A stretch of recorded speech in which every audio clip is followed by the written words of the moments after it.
21শে জুলাই মঞ্চ থেকে বড় বার্তা মুখ্যমন্ত্রী মমতা বন্দ্যোপাধ্যায়। সরকারি চাকরি 10 লক্ষ রেডি রয়েছে, বড় ঘোষণা এবার মুখ্যমন্ত্রী মমতা বন্দ্যোপাধ্যায়। বিস্তারিত জানিয়ে দিব, সঙ্গে থাকুন। চ্যানেলে নতুন হলে সাবস্ক্রাইব করুন, পাশে থাকা বোতামটি বাজিয়ে দিন। তৃণমূল কংগ্রেসের 21শে জুলাই মঞ্চ থেকে বড় বার্তা দিয়েছে মুখ্যমন্ত্রী মমতা বন্দ্যোপাধ্যায়। সেদিকে তাকিয়েছিল গোটা রাজ্য। একের পর এক বড় ঘোষণা করে মুখ্যমন্ত্রী মমতা বন্দ্যোপাধ্যায়। সঙ্গে তিনি ইতিমধ্যে একহাত করে নিয়েছে বিজেপিকে এবং কেন্দ্রকে, সঙ্গে সিপিএম এবং কংগ্রেসকে। তিনি বলে, আমার কাছে 10 লাখ চাকরি রেডি রয়েছে, কোর্টে যাচ্ছে, পিছিয়ে যাচ্ছে।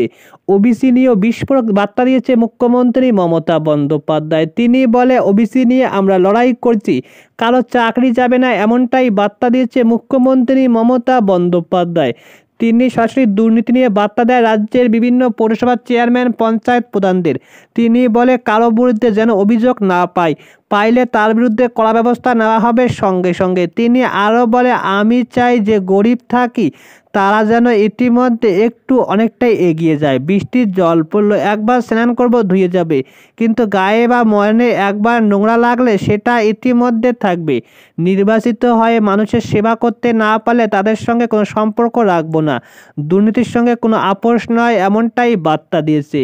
24শে লোকসভার পাশাপাশি ইতিমধ্যে 26শে বিধানসভা টার্গেট ইতিমধ্যে মমতা বন্দ্যোপাধ্যায়ের দল তৃণমূল কংগ্রেস। আজ ইতিমধ্যে হাজার হাজার কর্মীর সমর্থক সেখানে বাঁধছে।